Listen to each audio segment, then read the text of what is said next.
बात कहनी नहीं है।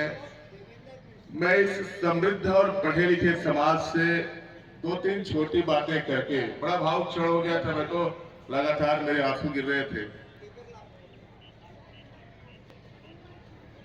जैसे अभी कोई अपने माता पिता को त्याग दे तो वो उसका अपना विषय, जिनके माता पिता हैं वो बड़े भाग्यशाली है।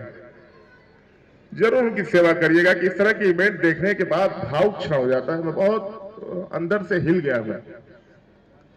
पिता की सेवा करने का तो अवसर मिला मुझे, लेकिन मां के लिए मैं कुछ नहीं कर पाया। शाम को बीमार हुई, सुबह मर गई थी वो। तो मैं हिल जाता हूं। बड़ा धार्मिक और अंदर से बड़ा भावुक हूं मैं। मन बहुत मतलब भर गया मेरा। बहुत कुछ सोच रहा था कि चलूंगा तो मनमोहन भैया को बड़ा प्यार इनका मिलता रहा है, बड़ा स्नेह मिलता रहा। चलूंगा, कुछ देखूंगा। मैं जाते आते इस विद्यालय को देखता रहता हूं। शिक्षा के क्षेत्र में प्रशासनिक स्तर पर क्या हो सकता है, सामाजिक स्तर पर क्या हो सकता है, चल के राय लूंगा उनसे, चल के चर्चा करूंगा बृहद कि आपके लिए लखनऊ के प्रशासनिक गलियों से क्या कराया जा सकता है। सामाजिक क्षेत्र में जिले में घूमता रहता हूं। सलेमपुर का जिरासो, देवखली, मुरासो, ये सिमरा अपना गांव लगता है। कोई भी चेहरा हमसे अपरिचित है ही नहीं। मैं अथातो घुमक्कड़ जिज्ञासा का व्यक्ति हूं। हर लेवल पर जाति धर्म मजहब से उठ के ऊंच नीच की भावना से ऊपर उठ के समाज के अंतिम व्यक्ति का हित सोचता रहता हूं। किसी भी लेवल के दुराचार, भ्रष्टाचार, व्यभिचार, अत्याचार, अनाचार, कदाचार में मेरी कोई रुचि नहीं है। और इतनी बड़ी तादाद में मेरे सामने मातृशक्ति बैठी हुई है। आपको साक्षी मान के कहता हूं, आपका जो युग था सत्य का युग था और सत्य को नकारा नहीं जा सकता है। मातृशक्ति को नकारा नहीं जा सकता है। कोई मनमोहन मिश्रा का सामर्थ्य इतना बढ़ा कि उसने रेनबो एकेडमी की स्थापना जिरासो के ग्रामीण परिवेश में कर दी। उसके पीछे कोई मां थी जिसने मनमोहन मिश्रा को जाना, तो मनमोहन मिश्रा के अंदर ये शक्ति आई। कोई काली प्रसाद आपके बीच से ग्राम प्रधानी से शुरू करता है, ब्लॉक प्रमुख होता है, जिला पंचायत का सदस्य होता है, एमएलए होता है, उसके पीछे कोई मां है। किसी शाखा को प्रेम स्नेह दुलार देने के लिए बकुची के भूमि से यहां आमंत्रित किया जाता है, उसके पीछे कोई मां है। मां सत्य है। आपका युग सतयुग का, सत्य का युग था। जिसने मुझे 9 महीने अपने पेट में पाला है, उसको नकारा नहीं जा सकता। मां सत्य है, वो एक ही होगी। और जिसको उसने बताया ये तुम्हारा पिता है, उसको हम पिता जानते हैं। मुझे पता नहीं कि मेरा पिता कौन है। मां ने बताया कि दुर्गा मिश्रा तेरा बाप है, तो मैं उनको पापा, डैडी, बाबूजी कहना शुरू किया। पिता विश्वास है और मां सत्य है। आपका युग सत्य का युग था। फिर युग का परिवर्तन होता है, विचारों का प्रलय होता है, त्रेता का युग आता है, कोई राम आता है, फिर विचारों का प्रलय होता है, युग का परिवर्तन होता है, द्वापर आता है, कोई कृष्ण आता है। कलिकाल के कलियुगे कलि प्रथम चरणे जम्बू दूपे भारत खंडे आर्यावर्ते जिरासो ग्रामे। जब इस तरह के श्लोक लिखते हैं कोई विभूति, कोई मनीषी, तो कलयुग का युग आता है। और मैं आप सभी से कहना चाहता हूं कि इस युग में न कोई दुर्गा आने वाली है, न कोई राम आने वाला है, न कोई कृष्ण आने वाला है, और न ही महामाया देवी और शुद्धोदन के मिलन से कोई सिद्धार्थ कालांतर का बुद्ध आने वाला है।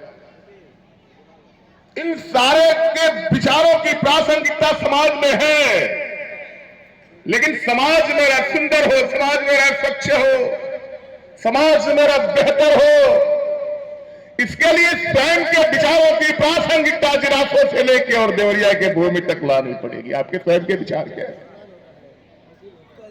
बहुत सारे रुपए पैसे वालों को मैं जानता हूं। काली भैया के साथ में विधायक हो गया होता, 2017 में इनके साथ रहता, मैं इनके कंधे से कंधा मिला के चलता। लेकिन कहने वालों ने कह दिया कि पैसे वाले से लड़ाई है, साका के पास कुछ है नहीं, साका भिखारी है, साका कंगाल है। आज तक के इतिहास में मैंने कहीं नहीं पढ़ा कि एक राज्य में एक धनी ब्राह्मण रहता था। अरे कभी तो कह दो, जब भी कोई किताब उठाई तो एक राजा थे, उस राज में एक गरीब ब्राह्मण रहता था। कभी ब्राह्मण धनी हुआ ही नहीं। मैं कहना चाहता हूं कि ब्राह्मण धन का धनी नहीं होता, ब्राह्मण का कोई आर्थिक साम्राज्य नहीं होता, ब्राह्मण का विचार बड़ा होता है और ब्राह्मण का मन बड़ा होता है। इसलिए भी मनमोहन मिश्रा को बधाई देना चाहता हूं। ब्राह्मण महाराज विक्रमादित्य नहीं हो सकता, ब्राह्मण राणा सांगा नहीं हो सकता, ब्राह्मण महाराणा प्रताप नहीं हो सकता, ब्राह्मण शिवाजी नहीं हो सकता। ब्राह्मण विचारों का धनी होता है। जब भी समाज को जरूरत पड़ी है तो भृगु के रूप में भगवान विष्णु के दरवाजे को पैर से खोलने की अगर ताकत किसी में है तो मैं ही था, मैं भृगु था उस कालखंड में। समाज के हित के लिए अपनी हड्डी दान देने का जब अवसर आया तो दधीची था मैं, समाज के हित के लिए अपनी हड्डियां दान कर दी, हड्डियों से दिव्यास्त्र और शास्त्र बनाया है मैं।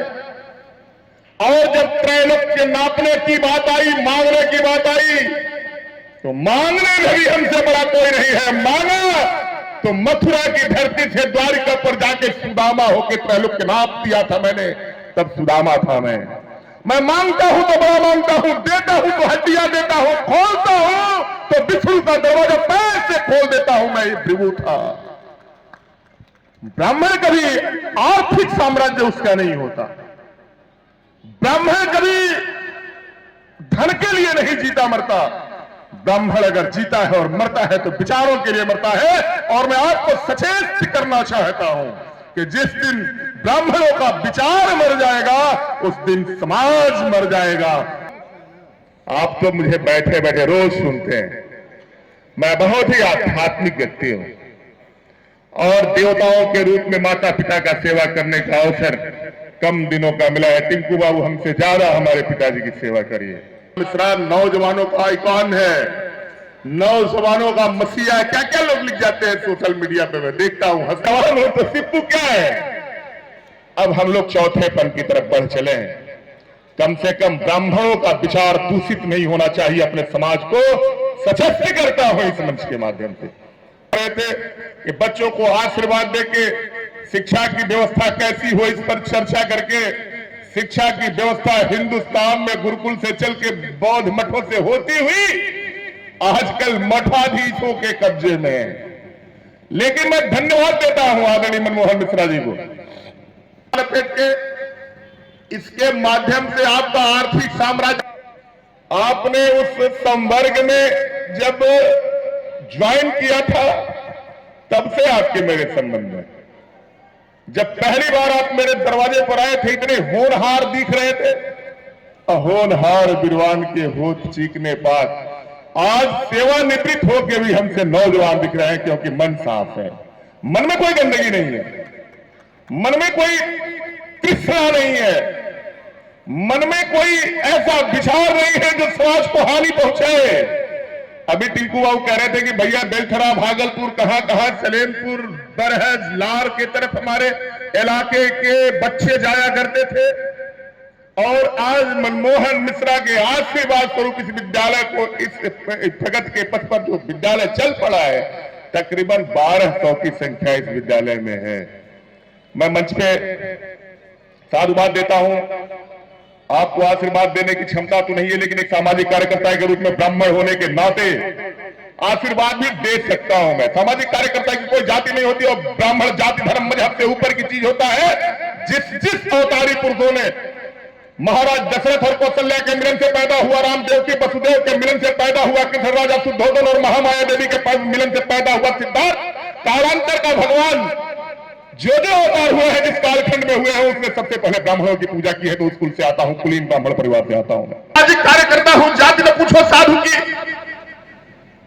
फकीरी जीता हूं मैं आपको बताऊं जिस आर्थिक साम्राज्य से मुझे डराया गया, धमकाया गया, अरे जिसका मनमोहन मिश्रा जैसा बड़ा भाई हो टिंकू सिंह जैसा भाई हो, काली प्रसाद जैसा भाई हो, सिप्पू मिश्रा जैसा भाई हो, उससे कौन सी शक्ति डरा धमका सकती है?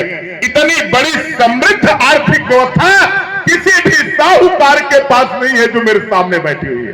सब तो मुझे आशीर्वाद ही दे रहे हैं, और आशीर्वाद से बड़ी कोई पूंजी नहीं होती।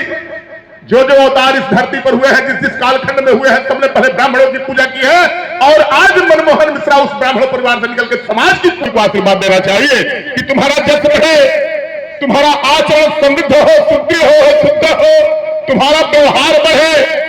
यह कम से कम यह आशीर्वाद तो मैं मनमोहन भैया को दे ही रहा हूं।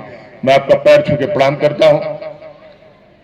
कहना बहुत, आप चाहें तो जैसे आप लोग बोल रहे थे ना, दोनों मेरे बेटे बेटियों की उम्र के हैं दोनों। मेरा एक बेटा है, मेरी एक बेटी है, दोनों देहरादून के पेट्रोलियम कॉलेज से ला करते हैं, 5 ईयर ला।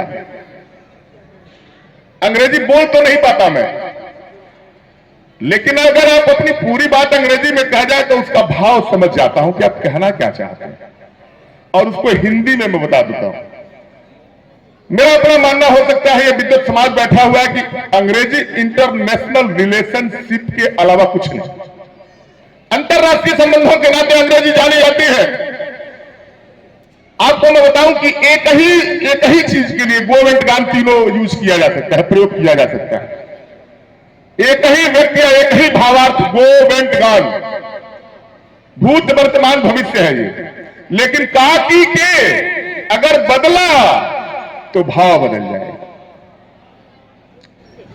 काकी के अगर बदला, गोवेंट गान के बदलने से कुछ नहीं होने जाना है, लेकिन काकी के अगर बदला तो भाव शब्दों के अर्थ बदल जाएंगे। ये हमारी हिंदी है, और अंग्रेजी सिर्फ और सिर्फ अंतरराष्ट्रीय संबंधों के लिए जानी जाती है कि साका को अगर अमेरिका में जाना हुआ तो साका वहां भोजपुरी बोल के, हिंदी बोल के क्या करेगा? हम ग्रामर से अंग्रेजी बोल नहीं सकते।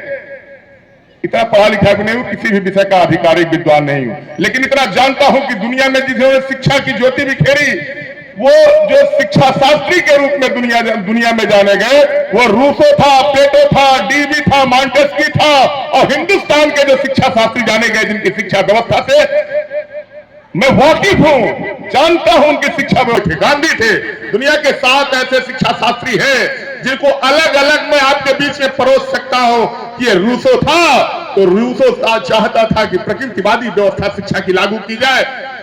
आग का जलता हुआ गोला अगर कोई छोटा बच्चा छूना चाहता है फूल समझ के, एक बार छू लेने तो हर लाल चीज फूल नहीं होती, जब जल जाएगा तो फिर लाल चीज को छुएगा नहीं। इस व्यवस्था का पोषक था। रूसो चाहता था कि प्रकृति प्रदत्त शिक्षा दी जाए। डीवी आदर्शवादी शिक्षा का समर्थक था, अगर बोला जाए तो घंटों घंटों में बोल सकता हूं।